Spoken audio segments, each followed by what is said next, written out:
अल्हम्दुलिल्लाह रब्बिल आलमीन वस्सलातु वस्सलामु अला रहमतिल लिल आलमीन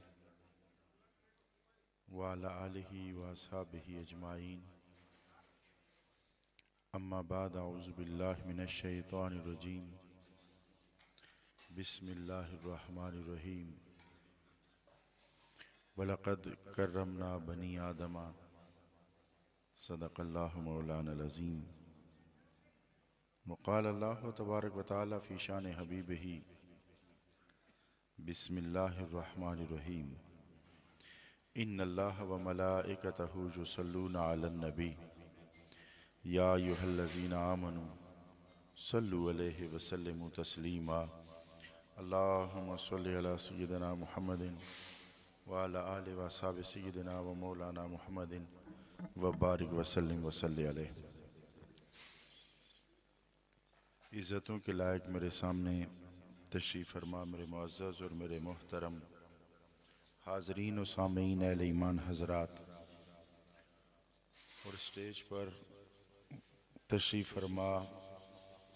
हुफ़ाज़ किराम उलमाए किराम आइम्मा हज़रात और बिलखुसूस खादिम दीन व मखदूम मिल्लत पै करे सिद्क़ व सफ़ा सरमाया अहले सुन्नत पीर तरीक़त रहबर शरीयत हज़रत पीर हाजी खलीफा मोहम्मद शरीफ साहब नक्शबंदी और इंतहाई इज़्ज़तों के लायक उनके लख्त जिगर नौजवान आलम दीन पै करे इज्ज़ व इनकिसार सरापा खलूस व वफ़ा जनाब साहिबज़ादा आसम शरीफ साहब और इंतहाई इज़्ज़तों के लायक चौधरी मोहम्मद आमिर साहब, चौधरी मोहम्मद इमरान साहब और डॉक्टर मोहम्मद उस्मान साहब, ये वो खुशबख्त अफराद हैं जिनको अल्लाह ने ये तौफ़ीक अता फ़रमाई कि वह अपने वालिद गिरामी चौधरी लाल साहब मरहूम के लिए ईसाल सवाब की महफ़िल मुनक्किद करके उनकी कब्र में सवाब खैर और बरकत की सौगात पेश कर सकें। हमें अपने दीन पर इस बात पर भी फ़ख्र है कि उस वहदहु ला शरीक ज़ात ने हम पे जो ख़ास करम फरमाया है और मेहरबानी फरमाई है कि इतना पाकीज़ा दीन हमें अता फरमाया और ईमान की दौलत अता फरमाई। हम कहीं भी किसी भी जगह पैदा होकर किसी और मजहब या किसी और अकीदे के पैरोकार होकर गुमराही के गटाटोप अंधेरे में भी डूब सकते थे। उस रब्बे जुल जलाल ने हम पे करम फरमाया कि हमें इतना पाकीज़ा दीन अता फरमाया कि ये दीन दुनिया पर भी रिश्ते जोड़ता है और आखिरत में भी रिश्ते जोड़ता है। दुनिया में कैसे रिश्ते जोड़ता है, एक खूबसूरत हदीस मुबारका, हर खूबसूरत हदीस है उसमें से एक खूबसूरत हदीस आपकी समातों की नजर करता हूं कि आका करीम अलैहिस्सलाम ने फरमाया कि जब दो मुसलमानों देखे कि दुनिया में भी मिलना और आखिरत में कब्र में उतरने के बाद भी रब्त और ताल्लुक का कायम रहना, ये इस दीन का और आका करीम का हम पर एहसान अजीम है। आका करीम अलैहिस्सलाम फरमाते हैं कि जब दो मुसलमान आपस में मिलते हैं, मुलाकात करते हैं और अभी वो मिलकर एक दूसरे से जुदा नहीं होते कि अल्लाह रब्बुल इज्जत उनके गुनाह माफ फरमा देता है। वैसे काबिल गौर बात नहीं है कि गुनाहों का माफ हो जाना और इतने छोटे से अमल पर सोचने की बात है कि दो मुसलमान हम दिन में कितनी बार मिलते हैं, तो गुनाह कहां रहते हैं। लेकिन सवाल है मेरा एक कि इतने छोटे से अमल पर इतना बड़ा अजर, क्या हिकमत पोशीदा है इसमें। मैं आपको समझाने के लिए लतीफे के तौर पर एक बात सुनाता हूं कि एक बिल्ली ने चूहे से कहा कि इस सुराख से निकलकर इस सुराख के अंदर चले जाओ तो तुम्हें मैं 50 रुपया इनाम दूंगी। एक मिसाल है। उसने कहा सफर कम पैसे ज्यादा, इसमें मुझे कोई खतरा लगता है। तो उसने तो खतरे की बात की, लेकिन इधर अमल छोटा और इनाम इतना बड़ा कि गुनाह माफ हो जाए। इतनी बड़ी हिकमत, इतनी बड़ी करम नवाजी। और ये फरमान देखें, ये कोई आम कहावत नहीं है, ये आम कहानी नहीं है, ये मेरा कहना या आपका कहना या कोई बुजुर्गों की कोई कहावत या मुहावरा या वो चीज नहीं है कि एक बात मशहूर हो गई, एक कौल मशहूर हो गया। ये उस नबी का फरमान है कि जो अल्लाह की मर्जी के बगैर अपने मुंह मुबारक से एक लफ्ज भी नहीं फरमाता, बल्कि अल्लाह रब्बुल इज्जत ने एक ज़ाब्ता मुतय्यन फरमा दिया है, एक कानून बना दिया कि वमा यंतिकु अनिल हवा इन हुआ इल्ला वह्यु यूहा, कि लोगों सुनो मेरे नबी के मोजज़ात, जहां और इतने बहुत सारे मोजज़ात हैं, एक मोजज़ा ये भी सुन लो, एक कमाल ये भी सुन लो, मेरे और नबी के दरमियान मोहब्बतू और कुर्बतू का एक रिश्ता ये भी देख लो कि जबान नबी की होती है, फरमान मेरा होता है। कहना मैं चाहता हूं, बात मैंने करनी होती है। इस आयत की गहराई में भी जाओ ना तो माना यूं बनता है कि रब यूं कहना चाहता है कि बात मैं करना चाहता हूं, बात मैंने करनी होती है, पैगाम मैंने देना होता है, इरादा मेरा होता है, कलाम मेरा होता है, बात मैं करना चाह रहा होता हूं, मगर जबान मुस्तफा की इस्तेमाल कर रहा होता हूं, जबान मुस्तफा की इस्तेमाल कर रहा होता हूं। तो उस मुस्तफा करीम आका करीम अलैहिस्सलातु वस्सलाम की जबान मुबारका से ये जो इरशाद मुबारक हुआ है कि जब दो मुसलमान आपस में मिलते हैं, अभी वो जुदा नहीं हो पाते कि उनके गुनाह माफ हो जाते हैं। इतने छोटे से अमल पर इतना बड़ा अजर। कितने बाजार में लोगों से आप बगलगीर होते हैं। मैं भी इस आए यकीन जानिए इस हदीस मुबारका पर मैं बड़ा गौर करता रहा कि आखिर इसमें हिकमत क्या है। अरे सुबह से शाम तक हमें कितने बंदे मिलते हैं, तो फिर गुनाह रहते कहां हैं, फिर कब्र क़यामत की फिक्र क्या करनी। लेकिन जब गौर किया ना तो यकीन जानिए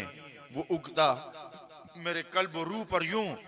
कुशादा हुआ, कल्ब और रूह पर यूं खुला कि जैसे कोई झंझोड़ के कह रहा हो कि अरे तू दिन में मिलता तो है,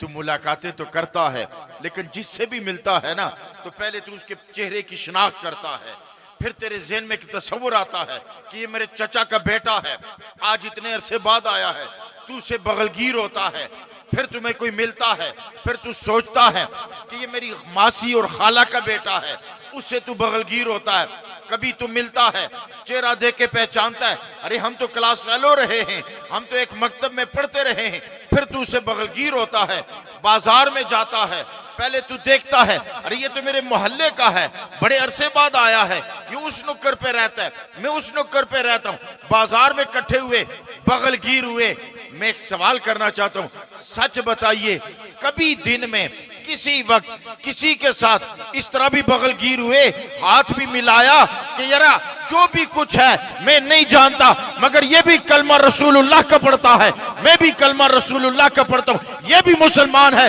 मैं भी मुसलमान हूं, आओ एक दूसरे को जफ्फी डालते हैं। कभी ऐसी मुलाकात भी की? इसके दिल में भी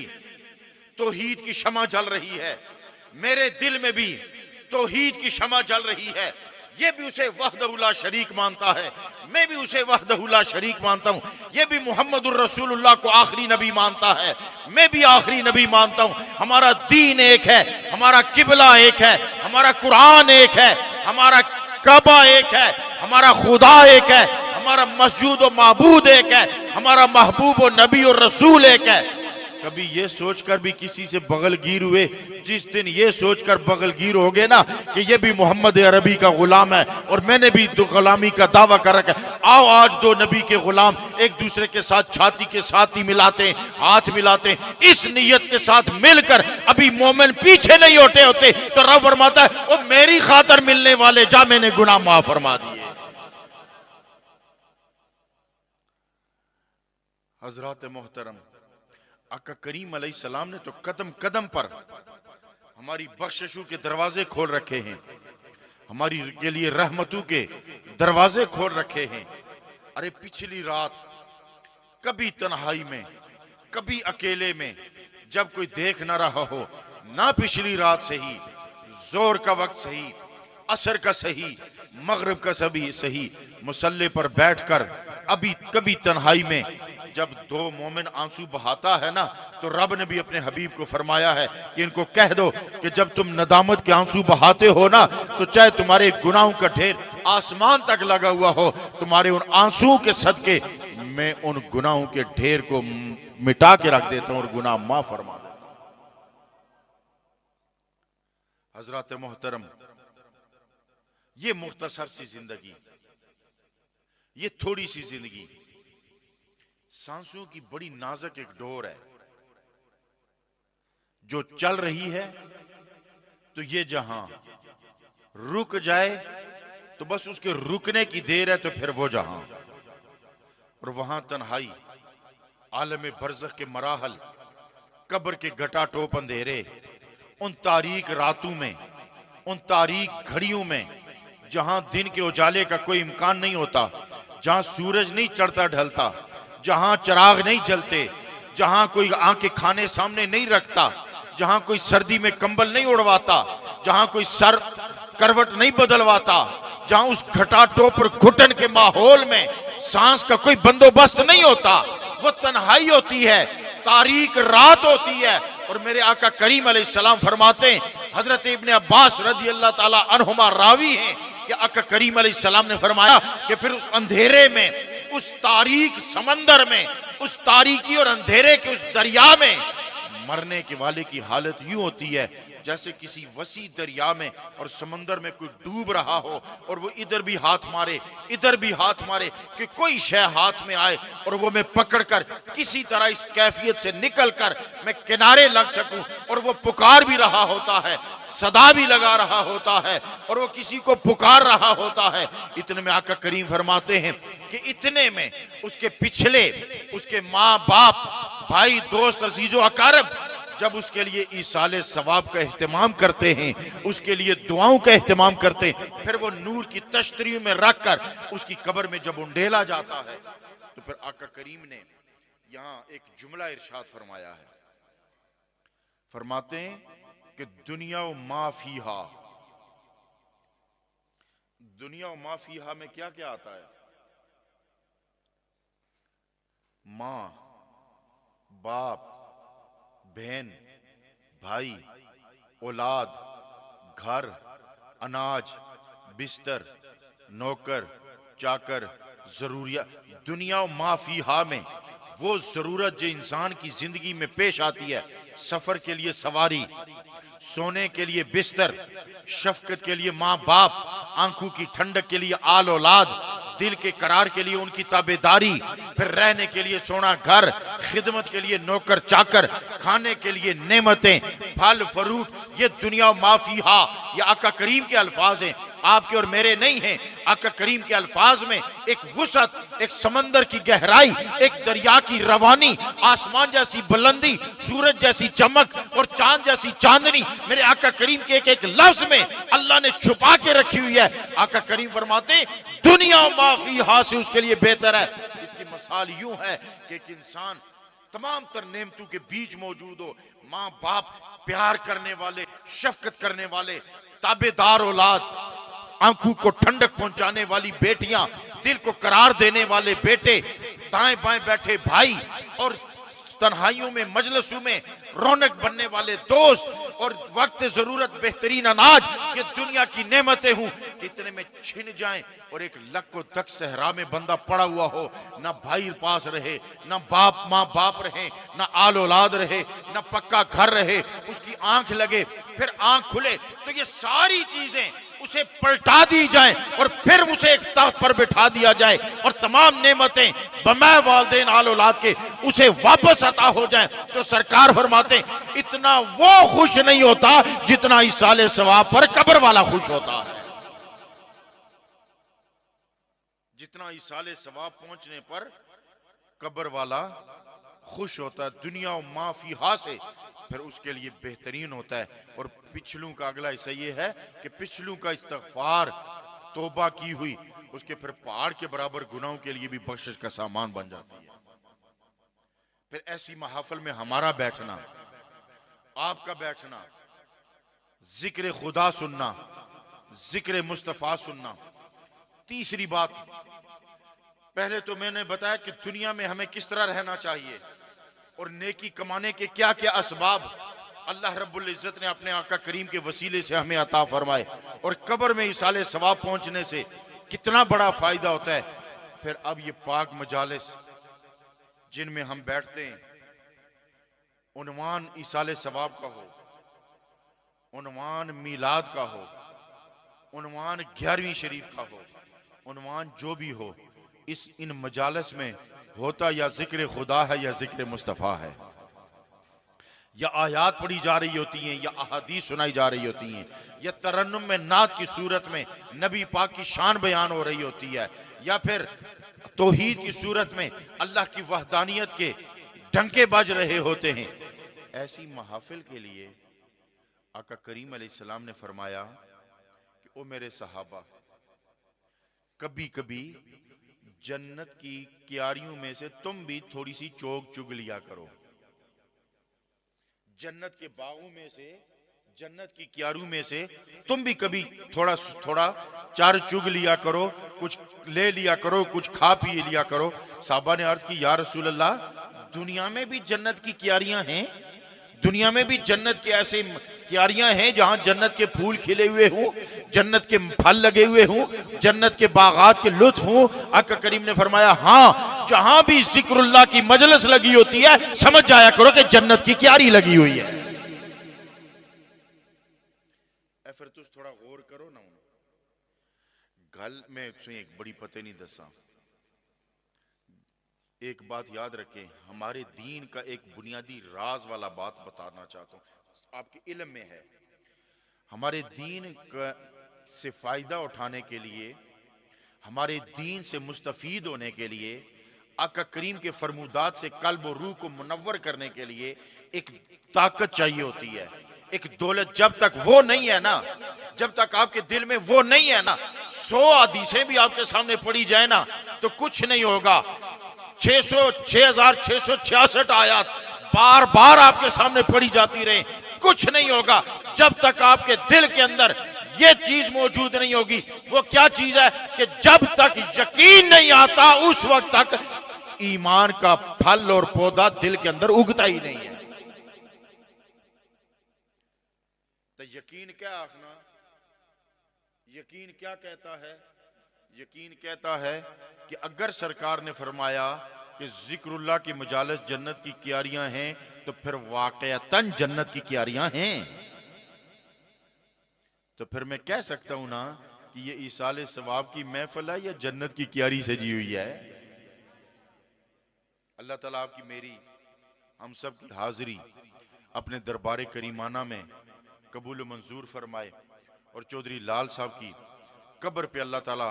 करोड़ रहमतें और बरकतें नाज़िल फरमाए। मेरा ख्याल है दुआ का भी टाइम हो गया है, तो अल्लाह ताला हमारी और आपकी हाजिरी कबूल मंजूर फरमाए। चंद लम्हों के लिए जिक्र पाक और उसके बाद खत्म पाक और दुआ।